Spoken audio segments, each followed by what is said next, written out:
Ils s'appellent Los Valens, les Vaillants en occitan. Ils jouent à Montpellier et ils sont l'un des 6 clubs français de rugby gay-friendly, comprenez, sympathisants des personnes homosexuelles.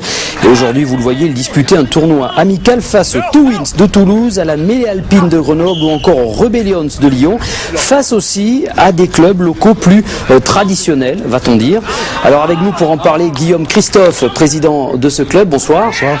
Alors tout d'abord, pourquoi avoir créé ces clubs gay-friendly?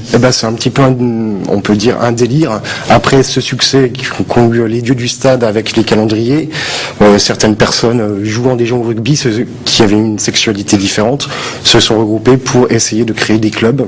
Et Montpellier et Paris ont fait tache d'huile ensuite en France. Le premier club 2004, les Gaillards à Montpellier. Tout à fait. Alors expliquez-nous ce lien justement, les dieux du stade, c'est le calendrier de photos donc fait par les joueurs du stade français, très esthétique, oui, qui est devenu un petit peu un calendrier icône dans la communauté gay. Alors, je pense que dans toutes les communautés, pas seulement gays, mais effectivement, le sport rugby est devenu beaucoup plus populaire après ce calendrier.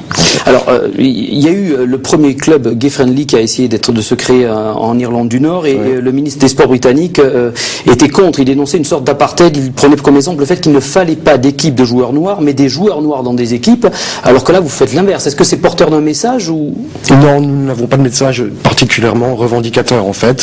Nous sommes un club qui accueillons des garçons, des filles, quelle que soit leur sexualité. D'ailleurs, on a pas mal d'hétéros dans notre équipe. Pas seulement homosexuels, voilà. Tout à fait, il y a 50% de l'équipe qui sont hétérosexuels, pères de famille.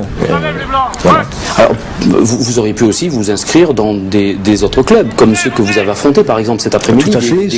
C'est pas mal de Et vous seriez accepté? Est-ce qu'il y a une ségrégation dans le rugby?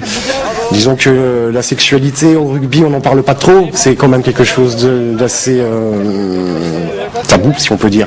Comme dans les autres sports. Tout à fait. La plupart des gens sont hétérosexuels et le revendiquent assez fort. Donc quelqu'un qui est homosexuel, c'est un petit peu plus difficile de s'affirmer et de ne pas se sentir rejeté après avoir effectivement avoué sa sexualité. Est-ce que vous êtes parrainé par des joueurs de rugby connus? Non. Pourquoi non?